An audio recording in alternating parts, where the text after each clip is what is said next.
એક વાત કહું, તમારી જિંદગીની અંદરથી માં વહી ગયા પછી તમારા ઉપર કોઈ પણ જીવ બારવાવાળું હોય ને તો એ એક તમારી લોહીની હગી તમારી બેન છે.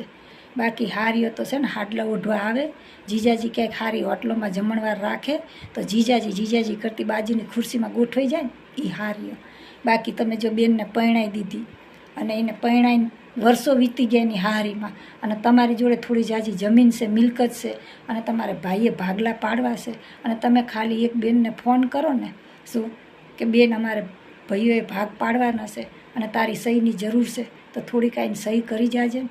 તો જો રૂપિયાવાળી બેન હોય તો ગાડીમાં આવે, બાકી ગરીબ બેન હોય ને તો બસમાં ધક્કા ખાતી પણ એ સાઈન કરવા પહોંચે ખરી. અને એ બેન ત્યારે એમ ના કે ભાઈ તું મને કરોડ કે 2 કરોડ આપ તો હું જ સાઈન કરીશ, નહીંતર નહીં. હા, એવા 2-5 કિસ્સા બન્યા હશે, આપણે એવું નહીં કહેતા કે બધી બહેનો એવી હશે, પણ લગભગ બેન છે ને સાઈન કરવાના ભાઈ આગળ કોઈ દાડો રૂપિયા નહીં માંગે, સમજ્યા?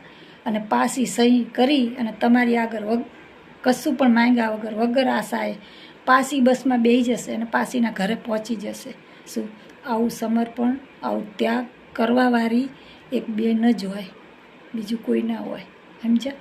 એટલે કોઈ ભાઈ બહેનને ક્યાંક સંબંધમાં કડવાશ હોય કે અબોલા હોય ને તો આ સમર્પણ ત્યાગ કરવાવાળી બેનને સંભાળી લેજો, સમજ્યા?